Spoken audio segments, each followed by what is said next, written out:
Algo se ha roto dentro de Rusia esta semana, para lo que los analistas occidentales no estaban preparados. La crisis del combustible ha cruzado la línea de ser un problema económico a convertirse en un problema de orden público. Ahora los rusos pelean entre ellos en las gasolineras. En algunas regiones incluso se matan por la gasolina. La mafia rusa resurge durante la escasez de combustible para controlar el mercado negro de gasolina. Ahora ciudadanos rusos comunes son grabados diciendo abiertamente que esperan la muerte de Vladimir Putin, pues creen que es la única forma de salvar a Rusia. La bolsa rusa acaba de sufrir una de sus mayores caídas en un solo día en la historia moderna. Y Putin está respondiendo de la única manera que sabe, reprimiendo aún más. Ahora está arrestando a personas que señalan que las cosas están mal en el país. A eso ha recurrido Putin. Así que en este video, quiero explicarte qué sucede cuando un Estado moderno pierde el control sobre su propio orden interno. Los tiroteos y peleas con cuchillos en gasolineras que suceden en el país. ¿Y por qué arrestan a periodistas y blogueros prorrusos y pro-Kremlin por decir la verdad? Esto muestra que la aprobación de Putin cae incluso en sus encuestas manipuladas. Y luego hablaremos sobre la política interna de Ucrania porque incluso eso no se ve nada bien. Zelensky despidió a una de las figuras clave del gobierno ucraniano en el peor momento.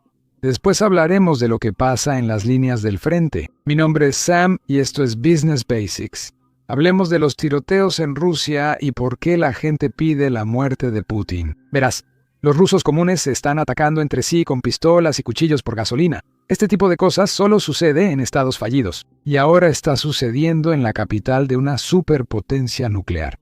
Escucha esto. He estado aquí parada, dejé el auto, vine, lo tomé. Digo, gloria a... ¿Qué cámara? ¿Qué demonios? Estoy atorada aquí. No te caigas ahí, no lo harás. ¡Te va a matar! ¡Lárgate de aquí, carajo! ¡Me largo de aquí, carajo! Ahora, desafortunadamente, esto no es tan malo como lo que pasó después fuera de cámara. Aquí está el informe de un medio ruso. Un tiroteo en una gasolinera rusa en Chablansk. El 11 de julio, en una gasolinera Gazprom. Un conductor intentó meterse en la fila de una bomba. Otros conductores lo reprendieron, después de lo cual sacó una pistola no letal y le disparó al hombre.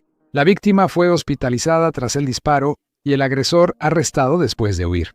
Lamentablemente, este tipo de incidentes se está volviendo común en todo el país. Antes de que entremos en más ejemplos, sí quiero señalar que odio a la gente que se mete en las filas. Pero aún así, sigamos adelante. Justo antes de este tiroteo, tuvimos otro tiroteo y una pelea con cuchillos en San Petersburgo por razones bastante similares. Hubo un problema en la gasolinera. Por alguna razón, la gente llega al frente y luego se pelea, y esa pelea rápidamente escala a algo que nadie quiere. Peleas similares están ocurriendo en el Oblast de Rutska, en San Petersburgo, Kaliningrado, Kaluga, Krasnodar, Tartarstán, en toda Rusia. Las tensiones están muy altas porque estas filas, déjame decirte, no son algo por lo que una persona paciente se quedaría esperando. Ahora, hay otro video que está circulando en las redes sociales rusas y es muy gráfico. Así que no se los voy a mostrar, pero en un momento se darán cuenta por qué no quiero mostrárselos. En una gasolinera, un hombre ruso golpea varias veces a una mujer en la cara tras ser rociado con gas pimienta por impedirle llenar el tanque de su auto. Todo fue captado en cámara. Es fácil decir que los rusos tienen mucha ira acumulada. Por eso, muchos esperan y dicen públicamente que Putin muera. Un periodista afirma públicamente que Putin debería renunciar si quiere evitar una guerra civil sangrienta. Antes de eso, déjame mostrarte lo terribles que son estas filas. Mira este video. En este video, un conductor ruso en Novorossiysk se graba mientras conduce junto a una fila para cargar combustible, afirmando ir a unos 60 kilómetros por hora, es decir, 40 millas por hora. Viendo el video, me cuesta creerlo, pero de todos modos, eso es lo que él afirma. Y le toma aproximadamente 100 segundos llegar al frente de la fila. Si hacemos cuentas rápidas, eso es como 1.6 kilómetros la longitud de la fila, casi una milla. No es una fila muy larga, considerando que aquí al menos hay gasolina, pero en otros lugares estas filas duran días y la gente se queda sin gasolina esperando.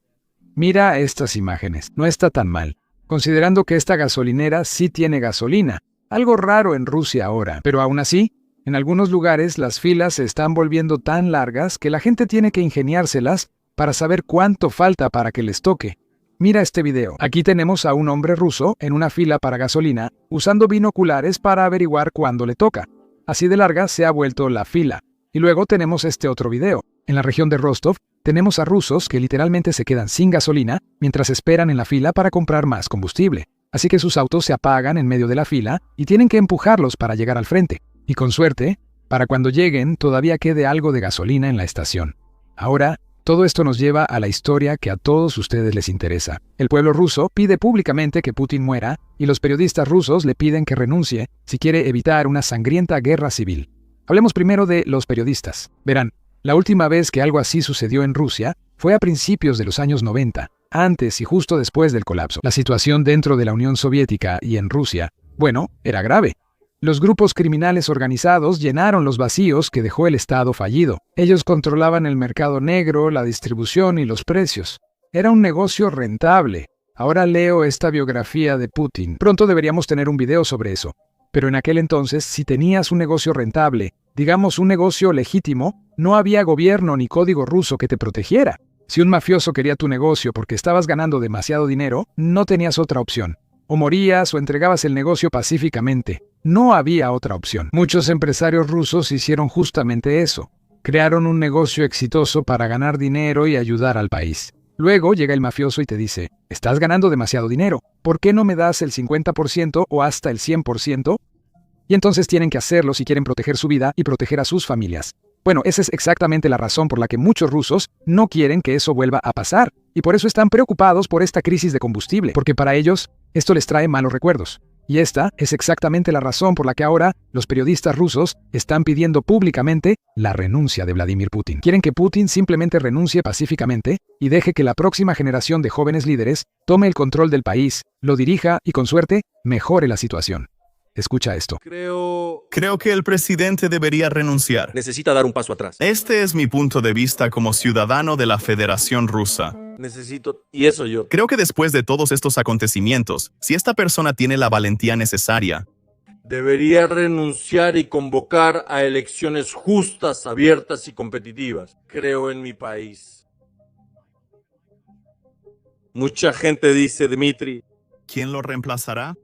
pero ¿quién si no es él? Creo en mi país. Creo que en nuestro país, y espero que entre 140 millones de personas podamos encontrar a 450 legisladores decentes, así como un presidente decente capaz de sacar al país de la situación en la que ha terminado. Creo en mí. Pero toda la actual dirigencia debe ser destituida, lo que significa nuevas elecciones presidenciales y parlamentarias. Ese es mi punto de vista, no hay otra manera. Sí, hay otra manera. Estoy equivocado, hay otra manera, pero sabes que es un camino sangriento. Es un camino que una y otra vez ha desembocado en horribles conflictos civiles. Si las autoridades actuales no quieren llevar al país a un sangriento conflicto civil, entonces deberían encontrar el valor para renunciar. Allí, Kravavi. Ahora, la parte más loca es que este es un clip bastante largo que este tipo publicó, y él sabe que lo que está haciendo es peligroso, y sabe que podría significar que pierda la vida. Y por eso, más adelante en el video, él explica cómo quiere crear un movimiento que continúe después de él. Y eso es algo que escucharemos en un momento. Pero antes de llegar a esa parte, también quiero señalar otra cosa que está sucediendo en las calles de Rusia.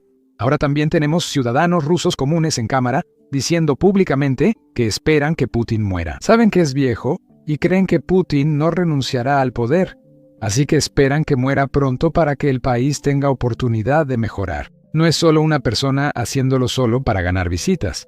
Varios rusos dicen lo mismo. Escúchalo tú mismo. Ver a Rusia sin Putin, ese es mi sueño. No me refiero a un sueño como conseguir un descuento o irse de vacaciones a Turquía. Me refiero a un sueño de verdad. Después de Vladimir Putin, habrá un presidente normal. Alguien que esté vivo, sano, inteligente, razonable y decente. No lo que tenemos ahora. Y honestamente, ni siquiera importa quién sea esa persona. Podría ser casi cualquiera. Sería 100 veces mejor.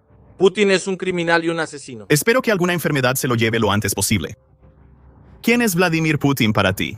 Probablemente uno de los líderes más débiles y menos exitosos de Rusia.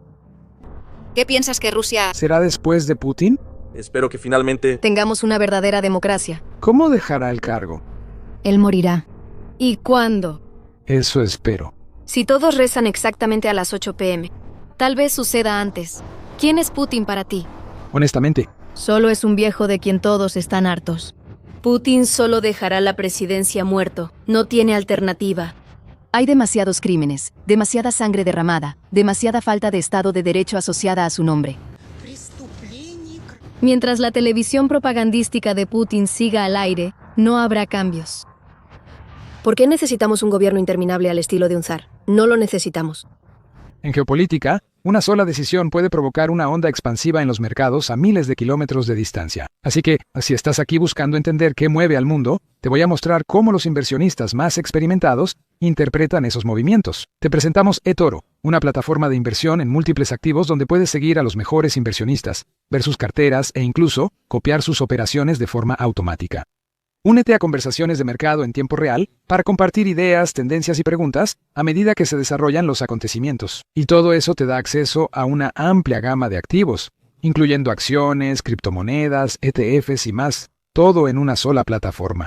eToro es un servicio regulado con más de 40 millones de usuarios en más de 75 países. Comienza a invertir con eToro y recibe $50 en acciones cuando deposites $200 o más. Haz clic en el enlace de la descripción o escanea el código QR para explorar eToro. Con eToro, cualquiera puede invertir, no hace falta ser un experto en bolsa. No te lo pierdas. Y ahora, volvamos al video. Ahora, si llevan mucho tiempo siguiendo a Rusia, saben que este tipo de cosas no son comunes en Rusia. Y además de eso, Putin se toma este tipo de cosas muy en serio. Ha habido personas que han dicho cosas mucho menos serias, cosas mucho menos dramáticas, y ya no están con nosotros en este planeta. Ese es el tipo de castigo que Putin impone si lo criticas. ¿Y adivina qué? Parecía que se lo estaba tomando con calma en 2026 al menos hasta ahora, porque hemos hecho varios videos sobre personas que lo critican públicamente. Pero ahora parece que Putin está reprimiendo de nuevo como solía hacerlo. Mira este informe. Entonces, este tipo que ves en tu pantalla es Ilya Remslav. Y de hecho hablamos de él en marzo, y no te culpo si no lo recuerdas, eso fue hace mucho tiempo. Pero solía ser uno de los blogueros pro-Putin en Rusia. Era tan pro-Putin. Hace apenas unos años, cuando Navalny empezó a desafiar el gobierno de Putin, fue este tipo quien se quejó, o, supongo, denunció a Navalny ante las autoridades rusas. Además testificó contra Navalny en la corte, lo que llevó a Navalny a prisión. También presentó varias demandas en su contra. Así de afín era a Putin. Pero luego, de repente, a principios de este año, en marzo, publicó un gran manifiesto criticando y atacando públicamente a Putin y todas las decisiones que ha tomado desde que lanzó esta operación militar especial. De nuevo, nadie esperaba esto. Esto fue importante porque este tipo era la cara de la ofensiva de Putin contra Navalny y tenía seguidores. Cuando critica públicamente a Putin, algunas personas en Rusia prestaron atención. En su manifiesto, inicia con una frase realmente cierta. No sé cómo decirlo de otra forma. Seguro no es la gramática correcta. Pero él dice que hasta alguien moralmente impecable se corrompería con poder. Mientras Putin. Es importante mencionarlo, porque Putin lleva casi 26 años en el poder.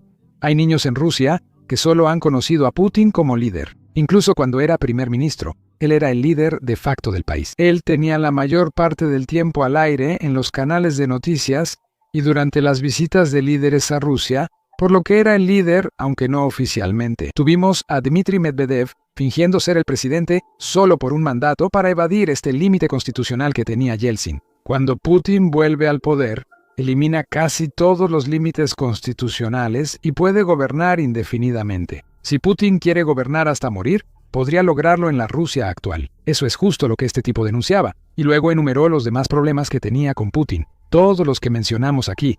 Destaca cómo Putin vive rodeado de lujos. Posee varios palacios resguardados por defensas aéreas y gasta tanto que podría ser la persona más rica del mundo. También señala que, mientras Putin hace todo esto, está confiscando bienes de otros líderes en Rusia, líderes empresariales. Está confiscando bienes. Aumenta los impuestos al pueblo ruso para continuar esta guerra y menciona las bajas en el frente. Eso es algo de lo que la gente realmente no habla mucho en Rusia, porque no conocen las cifras reales. No saben cuántos rusos han muerto en las líneas del frente o han resultado gravemente heridos.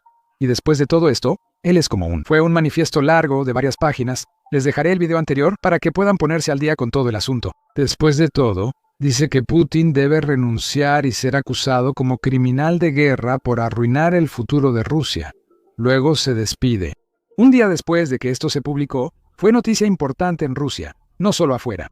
Lo internaron en un hospital psiquiátrico por problemas mentales, pero este tipo siguió activo después de ir al hospital y siguió dando entrevistas después. Y si escuchas estas entrevistas, puedes notar que no es alguien que esté loco. O sea, parecía un tipo normal que todavía tenía la cabeza en su lugar. Por la forma en que hablaba, no parecía alguien que estuviera sufriendo una enfermedad mental, no parecía alguien que se estuviera volviendo loco. Pero lo internaron en el hospital. Y en una de estas entrevistas que está dando desde ese hospital psiquiátrico, dice que la razón por la que está en el hospital es por las palabras. Eso fue lo que dijo. Son las consecuencias de sus palabras y el mensaje que transmitió. Él se dio cuenta de lo que le pasaba, pero no creo que supiera que el hospital era un castigo. Muy pequeño para alguien que critica a Putin dentro de Rusia, porque justo al salir del hospital, ayer viernes por la mañana en Rusia, es arrestado y acusado de criticar al ejército. Dentro de Rusia es delito criticar al ejército, incluso siendo patriota, ya que muchos apoyan la invasión. Quieren que Ucrania no exista, quieren que Rusia tome el control de Ucrania. Aún así, critican al ejército por la manera en que están llevando a cabo la guerra. Ellos creen que el ejército debe ser más duro y atacar más a los civiles de lo que hacen ahora. En la Rusia de Putin eso es técnicamente ilegal. Creo que ya hablamos mucho de esto, pero no es el único al que están persiguiendo. Justo esta semana, otro opositor en Rusia fue nombrado agente extranjero. Esa es una etiqueta que Putin usa para cualquiera a quien no quiere que lo critique, porque si Rusia te declara agente extranjero, la vida simplemente se vuelve muy difícil. La gente te trata como un paria, y además los bancos no quieren guardar tu dinero, y no puedes rentar fácilmente. Hay muchas cosas que no puedes hacer solo porque te han etiquetado como agente extranjero. Y Putin siempre dice, oye, esta no es una ley específicamente rusa, es algo que otros países también usan. Existe una gran diferencia entre lo que se considera un agente extranjero en Estados Unidos y en Rusia. Podrías ser considerado agente extranjero solo por aceptar $1 de un extranjero, lo que implica que sirves a otros países y no a Rusia en Estados Unidos. Es muy específico si estás involucrado en política, si estás involucrado en cabildeo político. Y si recibes financiamiento o salario de una empresa extranjera o de un país extranjero, entonces tienes que registrarte legalmente con el gobierno diciendo que, oye, estoy recibiendo este pago de este país extranjero, y eso creo que se llama FARA o algo así. No estoy seguro, pero en Estados Unidos es específico para la política. En Rusia no importa lo que hagas, puedes ser etiquetado como agente extranjero, y el gobierno ruso a veces no necesita probar que recibes financiamiento externo. Putin usa la etiqueta de agente extranjero para excluir a sus oponentes de las elecciones. Por eso no le preocupan las elecciones, porque a cualquiera que le dé miedo a Putin, de repente lo vuelven agente extranjero y ya no puede postularse. Eso le sucedió a Navalny en la década de 2010 cuando era una figura clave en Rusia. Muchos rusos descontentos con Putin lo apoyaban. De repente fue declarado agente extranjero. Tenía varios casos judiciales en su contra y no podía postularse. Lo mismo ocurre con el opositor Boris Nazarov. Tal vez pronuncie mal su nombre, pero haré mi mejor esfuerzo. Ahora, la elección en Rusia se acerca en septiembre. Y justo antes de la elección, Putin ahora persigue a quienes lo critican y a quienes pueden competir contra él o su candidato en la elección. Eso indica que, aunque quizá no le importen las elecciones, se asegura de que todo esté en orden y bajo control. Ahora, aquí es donde quiero revisar rápidamente los resultados de las encuestas que salen de Rusia, números de encuestas que provienen de un encuestador oficial del Kremlin. Así que ten eso en mente, porque estos números son básicamente algo que probablemente Putin aprobó, o personas cercanas a Putin aprobaron, y nos dicen algo que es muy interesante. Mira, según estos datos, que por cierto acaban de salir hace como 5 días, el más reciente, la aprobación de Putin ha bajado ahora al 65.1%, es su nivel más bajo desde el inicio de la guerra. Pero por otro lado, 65 no es tan bajo. Cualquier líder democrático en un país verdaderamente democrático desearía tener una aprobación tan alta. Pero lo interesante aquí es la tendencia. Así que mira la gráfica desde que empezó la guerra. Y si solo te enfocas en el último año, la tendencia ha sido a la baja, ha estado disminuyendo. Y eso es interesante porque estos son números que Putin puede manipular fácilmente. Claro, por eso decimos que no podemos confiar en los datos de Rusia. Aunque pueda manipular los números, sigue existiendo esa capacidad. La tendencia a la baja nos dice que el público ruso realmente no está contento. Y eso es algo que los periodistas rusos también están notando. Más específicamente, los activistas rusos que quieren que Putin se vaya. ¿Recuerdas al tipo que hace unos minutos le dijo a Putin que renunciara si quería evitar una guerra civil? Por cierto, Aunque a Putin no le importe la vida de los rusos, era buen consejo. Debería renunciar y dejar que otros tomen el control. Ese periodista sabe que lo que hace es peligroso y arriesga su vida. Por eso intenta iniciar un movimiento para que otros rusos hagan lo mismo. Quieren mostrar públicamente su descontento con las decisiones del Kremlin. Escucha la siguiente parte del mismo clip que vimos antes. Mucha gente pregunta, Dmitry, ¿qué hacer? ¿Cómo podemos callar? ¿Sabes? La gente ya empieza a actuar. ¿Has notado cuántos llamados de rusos comunes aparecen en redes sociales? Hay llamados enojados, realmente enojados, dirigidos a las autoridades. Hay manera. Llamados sinceros a las autoridades. Verás, cuando 10, 15 o 20 personas hacen un llamado, pueden ser localizadas y se pueden tomar medidas en su contra. Alguien puede ser encarcelado o no encarcelado o multado. Si miles de personas, decenas de miles, cientos de miles de personas empiezan a hacer esto, simplemente grabar algo y publicarlo, entonces habrá un resultado. Esa será la voz del pueblo. Entonces la gente demostrará al mundo entero la opinión de los ciudadanos rusos comunes. En todo el mundo la opinión de la gente sencilla. Ahora, desafortunadamente, esto puede sorprenderlos a ustedes, pero no es solo Putin quien está lidiando con problemas internos. Zelensky también está lidiando con problemas internos durante una guerra, y es algo que él mismo se ha causado. Hay protestas en Ucrania por un despido ocurrido hace un par de días, y estoy seguro de que algunos de ustedes quizá ya lo hayan escuchado. Pero antes de hablar de eso en detalle, quiero mostrarles probablemente el mejor chiste que he visto de Rusia. Son rusos burlándose de la situación actual. Tienen muy buen sentido del humor. Si no me creen, pregúntenle al expresidente Ronald Reagan. Él era un gran fan de los chistes soviéticos y, ¿adivinen qué?, de los chistes rusos. Bueno, están al mismo nivel, y aquí está mi favorito. ¿Conocen las reglas? Si les gustó el chiste, solo denle al botón de suscribirse aquí abajo. Y si ya están suscritos, denle al botón de me gusta aquí abajo. Échenle un vistazo. Un patriota putinista entra a una gasolinera y pregunta, ¿cuánto cuesta la gasolina? El encargado responde, 200 rublos por litro. ¿Cómo que 200? Ayer solo costaba $100. Así es, 100 rublos por la gasolina y otros 100 por construir un mundo multipolar, suspira el patriota. Pero con orgullo entrega los 200 rublos. El encargado toma el dinero, se lo devuelve y dice, 100. No hay gasolina. Así está la situación. Rusia tiene las segundas reservas probadas de petróleo más grandes del mundo. Y ya no hay gasolina. Pero no te preocupes. Tal vez pronto. Tal vez si Putin tiene otros 3 días para una operación militar especial, volverá a tener un mundo multipolar. Completamente aparte, por cierto, siento que, aunque haya un mundo multipolar, no creo que Rusia vaya a ser uno de los líderes. China está lista para tomar el control de Rusia en cuanto Putin se vaya, aunque no sea de manera oficial, creo que será por debajo de la mesa. China controlará gran parte de la política rusa en el futuro. Ese video estará disponible pronto, así que suscríbete. Ahora cambiamos el enfoque a la política interna de Ucrania. Antes de entrar en detalles, quiero ser honesto. No soy un experto en política interna ucraniana. Ya es bastante difícil mantenerse al día con la política interna estadounidense. No tengo tiempo para seguir también la de los ucranianos, pero les voy a dar toda la información que tengo. Y luego, ustedes pueden juzgar por sí mismos si Zelensky tomó la decisión correcta o no. Así que el tipo que ven en su pantalla, su nombre es Mikhailo Fedorov. Él era el exministro de Defensa de Ucrania. Y acaba de ser despedido hace un par de días esta semana, la semana pasada. Lo despidieron de la nada. Su currículum es impresionante.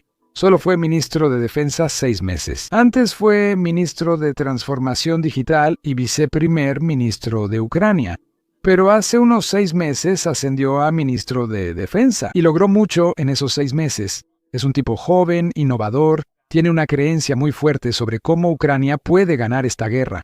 Y puso ese plan en acción muy rápidamente. Ahora, ya hemos hablado un poco de él antes. El primer problema que resolvió fue el problema de Starlink, que, de nuevo, para quienes no estén familiarizados, Starlink ya está prohibido en Rusia. Primero que nada, si estás en Rusia, no puedes comprar un terminal de Starlink, pero digamos que de alguna manera llevas un terminal de Starlink a Rusia. Si estás dentro de Rusia, no puedes conectarte a los satélites de Starlink. El terminal es básicamente una caja de metal o plástico, no importa de qué tipo, solo será una caja y no será útil. Esto se debe a que Rusia está excluida del servicio satelital por georrestricción, por lo que no funciona.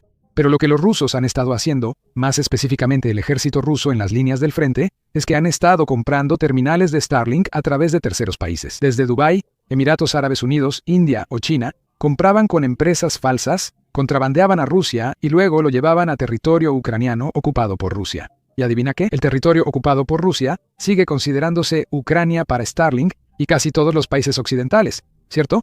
Por eso no está realmente excluido de Starlink por georrestricción. Si tienes un terminal de Starlink en una zona ocupada por Rusia, aún puedes usarlo. Y eso es lo que el ejército ruso estaba usando mucho para drones, para comunicación, para cualquier otra cosa que se te ocurra, porque es mucho más confiable y mucho más rápido que cualquier otro servicio de Internet que puedas imaginar. Por eso el ejército ruso y el ucraniano dependían de eso y ambos lo usaban. Cuando este tipo fue ministro de Defensa, quiso solucionar ese problema. ¿Cómo evitar que Rusia use Starlink en el frente, permitiendo que los ucranianos sí lo hagan? La solución fue crear una lista blanca. Lista blanca significa que si tienes un terminal de Starlink en Ucrania, tienes que registrarlo con el gobierno ucraniano y entonces puedes usar Starlink. Si no lo registras, básicamente no puedes usarlo dentro de Ucrania. En cualquier otro lugar todavía puedes usarlo, pero dentro de Ucrania tienes que tramitarlo ante el gobierno ucraniano si quieres usar Starlink. Esto permitió que todos los terminales Starlink del ejército de Ucrania fueran incluidos en la lista blanca. Los ciudadanos ucranianos con Starlink pueden consultar el sitio web del gobierno. Vas, envías los detalles, presentas una identificación y te aprueban tras verificar tu identidad. Si eres ruso, seguro algunos han encontrado cómo evadirlo, como con una identificación falsa, pero son tan pocos que no hacen diferencia. La gran mayoría de los terminales rusos simplemente no funcionan en las líneas del frente, y eso ha tenido un gran impacto en la forma en que ocurre el combate. En cuanto este plan entró en vigor hace unos meses, vimos una disminución considerable en las ofensivas rusas que estaban ocurriendo en las líneas del frente. Probablemente también notamos menos drones volando con Starlink, ya que dejaron de usarlo y buscaron otras soluciones. Esto claramente jugó un papel importante para que los ucranianos detuvieran la ofensiva rusa y tal vez en algunos lugares incluso avanzaran, así que llevaron a cabo una contraofensiva. Definitivamente fue un gran éxito. Además, en el último mes hemos hablado de la nueva operación bloqueo logístico iniciada por los ucranianos, drones de corto alcance que usan en las líneas del frente. Estos son los drones FPV. Los usan ya sea con Wi-Fi o con esos cables de fibra óptica. Esos son de corto alcance. También hay drones de largo alcance que recorren miles de kilómetros en Rusia para destruir refinerías. Pero los drones de alcance medio, capaces de viajar cientos de kilómetros, son algo en lo que este tipo invirtió mucho esfuerzo y recursos para lograrlo. Así que Ucrania puede empezar a atacar la retaguardia de la línea del frente, los centros logísticos que tiene Rusia, atacar camiones cisterna de combustible, atacar depósitos de suministros, cualquier otra cosa que se te ocurra que ayude al ejército en las líneas del frente. Como saben, si han visto nuestros videos, eso influye mucho en los problemas del ejército ruso en el frente. Ahora hay tropas sin combustible para avanzar. Hay tanques rusos, bueno, no tanques, supongo que vehículos rusos, ¿cómo se llaman? Vehículos blindados que simplemente han sido abandonados porque no tienen combustible para seguir usándolos o para seguir viajando en ellos. Así que eso también está teniendo un buen impacto. Así que en 6 meses él logró mucho. Y además de eso, realmente creía que así es como Ucrania va a ganar. Toda su filosofía de combate era que Ucrania no puede ganar una guerra de desgaste contra Rusia. Eso no va a suceder. Él pensaba que sería una pelea perdida porque Ucrania no tiene los recursos de Rusia, ni siquiera con la ayuda de Occidente. Así que él estaba más enfocado en innovar de diferentes maneras para encontrar ventajas asimétricas de las que Ucrania pudiera aprovecharse. Eso provocó problemas con los generales más antiguos del ejército ucraniano, especialmente con el jefe de las Fuerzas Armadas, Sursky. Fyodorov quería implementar demasiados cambios demasiado rápido, y Sursky se oponía a esto, básicamente argumentando que algunos de los sistemas antiguos todavía son buenos. No podemos cambiar mucho, especialmente en guerra. Esto generó tensión entre el ministro de Defensa y el comandante en jefe de las Fuerzas Armadas de Ucrania. Zelensky explicó al parlamento ucraniano al despedir al ministro de Defensa que, estando en guerra, no podían permitir que 2 líderes principales se odiaran. Zelensky dijo que, en un mundo ideal, palabras de él no mías, quisiera despedir a ambos, pero no puede por la guerra, así que solo despidió a uno. No todos creen en esta explicación.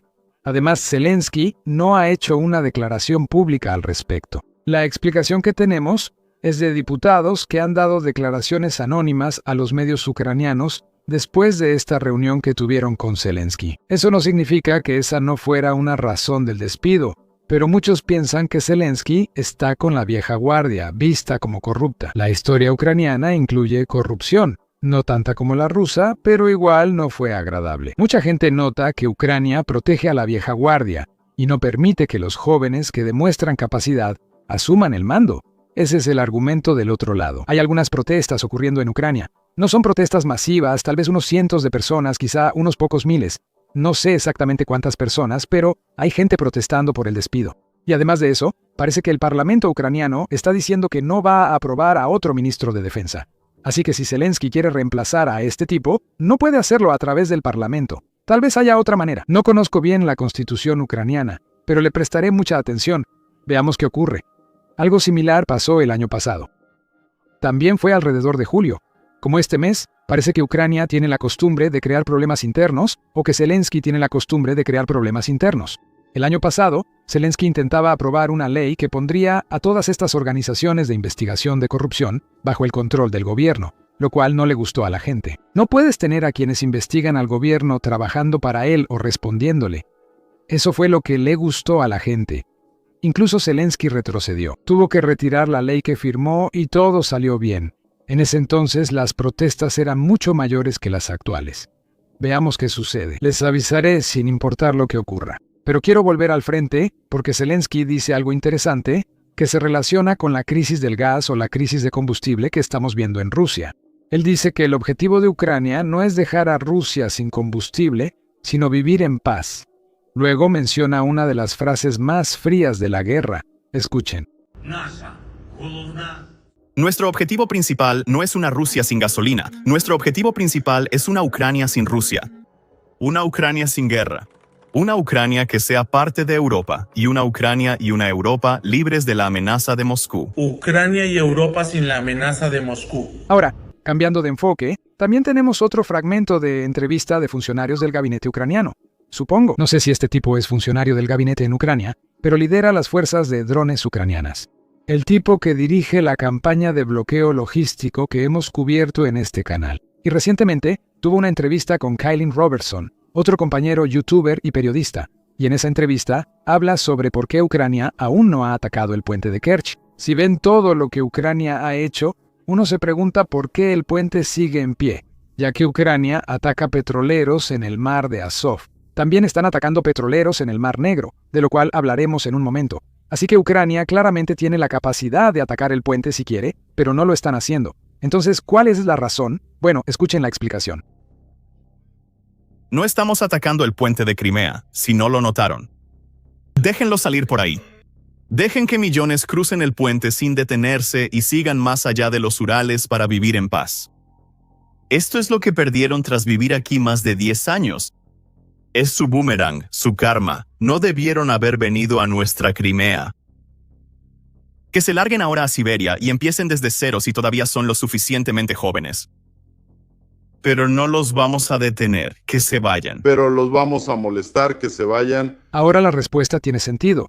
Él quiere que los rusos que viven ilegalmente en Crimea puedan irse, y el puente es la única salida porque el corredor terrestre, bueno, es muy peligroso viajar por esas carreteras, especialmente si entras o sales de Crimea. El puente es la única vía segura para que los civiles rusos salgan. Ojalá el ejército ruso también lo use para irse. Pero hay más malas noticias para los rusos que están saliendo de Crimea, porque las cosas no están mucho mejor dentro de Rusia.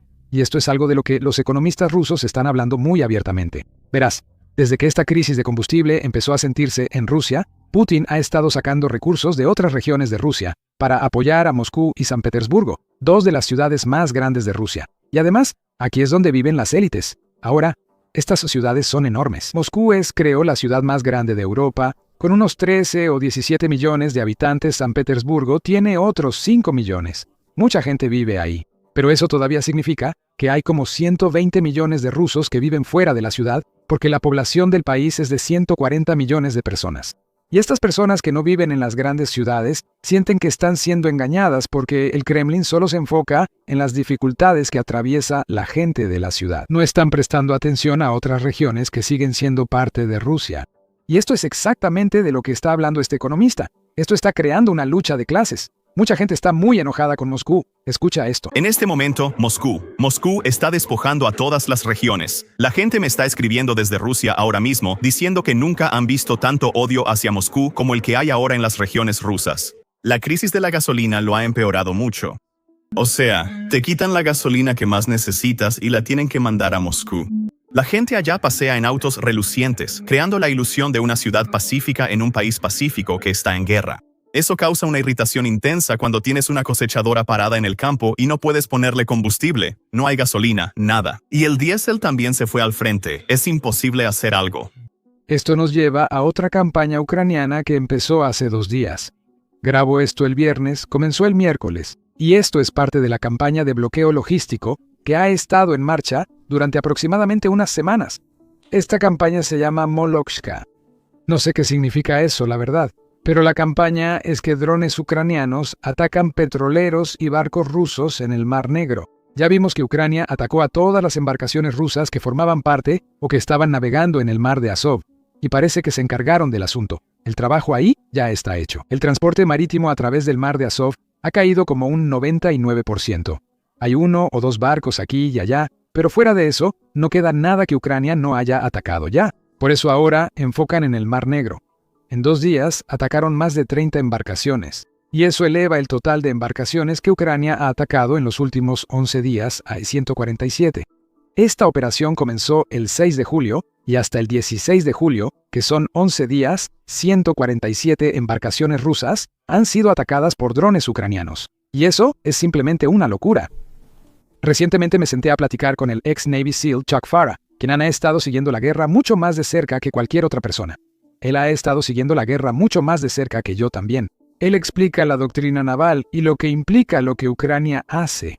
Este segmento forma parte de la cobertura que damos a miembros de Basics Insider cada semana, varias veces a la semana, donde Chuck explica lo que Ucrania está haciendo en las líneas del frente, lo que Ucrania está haciendo detrás de las líneas del frente, cómo Ucrania está atacando a los rusos y cuál es el plan. Así que si eres alguien que está interesado en el análisis completo, junto con otros análisis tácticos que estamos haciendo, puedes hacerte miembro ahora mismo dando clic en el botón de unirse aquí abajo o yendo a basicsinsider.com. Tu apoyo nos impulsa y mantiene este periodismo independiente. Cada semana publicamos más contenido exclusivo para miembros que no se puede compartir por el algoritmo de YouTube.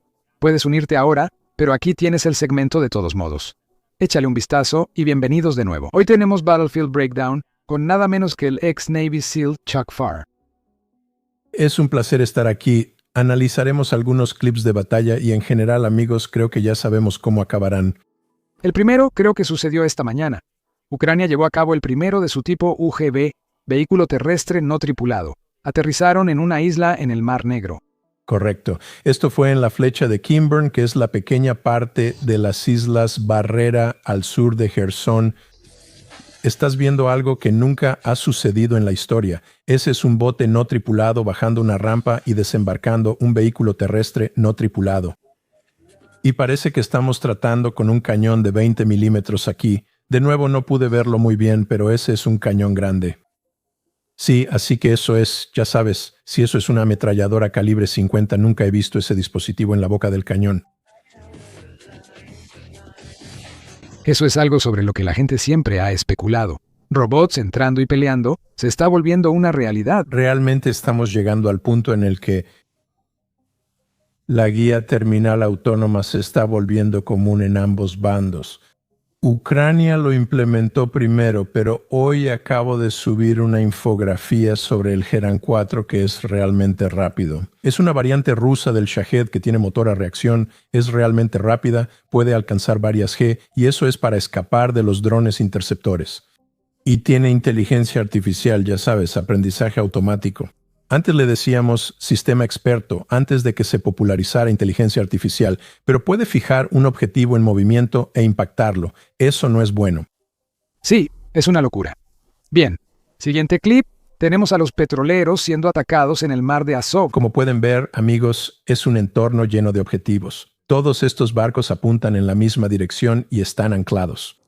Y cuando tu barco está anclado, va a estar dentro del alcance de esa cadena de ancla, en un ángulo de 360 grados. Durante los 4 o 5 días que duró esta campaña, Ucrania atacó más de 100 barcos mercantes rusos en el Mar de Azov.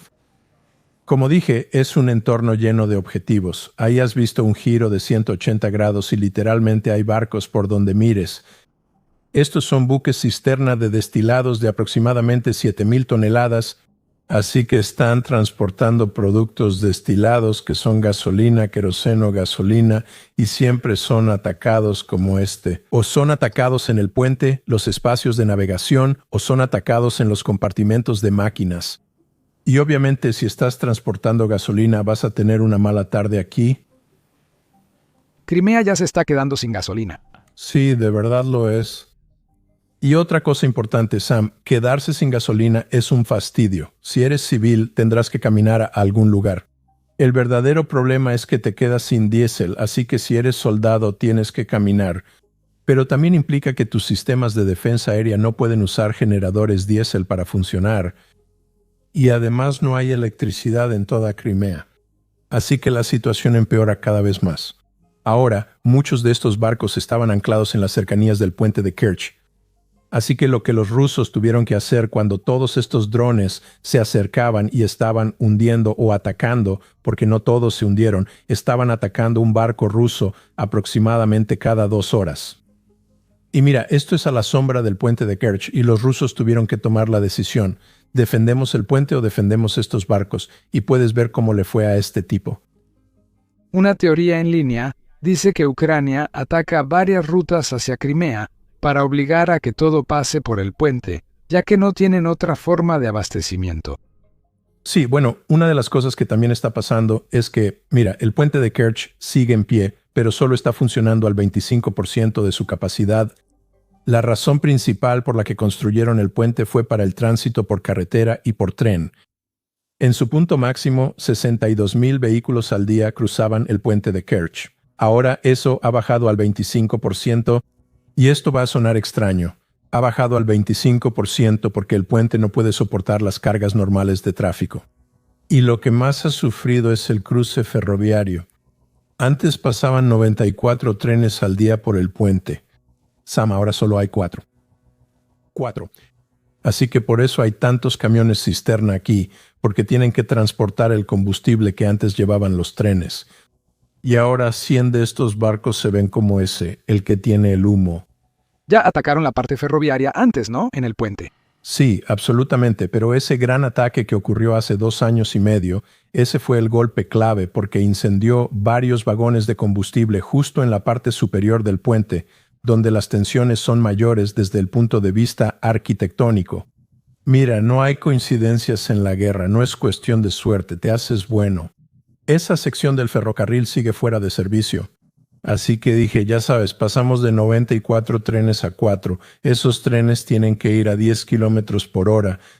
Y en medidas estadounidenses, eso es más o menos tan rápido como puedes correr, 6 millas por hora. 2 trenes al día, no 94, así que esta fue la solución rusa. No tanto.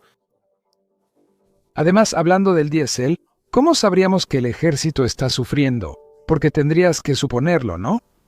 El ejército recibirá primero lo que haya. Si falta, los civiles sufrirán antes. Sí, eso definitivamente está pasando. Y la gente no está hablando mucho de esto todavía, pero hice un reporte para el Kyiv Post aquí hace, Dios, no puedo recordar, hombre. Hace unas horas. Sí, pero... Escuché. Pero una de las cosas que está pasando, de la que la gente no está hablando, mira, es mediados de julio. En septiembre en Rusia va a empezar a nevar. Tienen que cosechar y distribuir los cultivos aquí en los próximos 45 días, ¿verdad? Sam, no lo van a lograr. No tienen el diésel.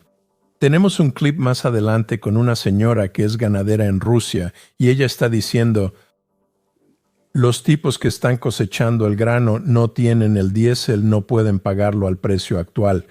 Ella dice, no puedo alimentar a mi ganado porque no puedo comprar el grano al precio que a estos tipos les va a costar cosecharlo.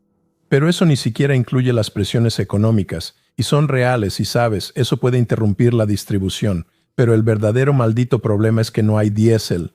No puede hacer funcionar las cosechadoras, no puede hacer funcionar los camiones que van a los centros de distribución.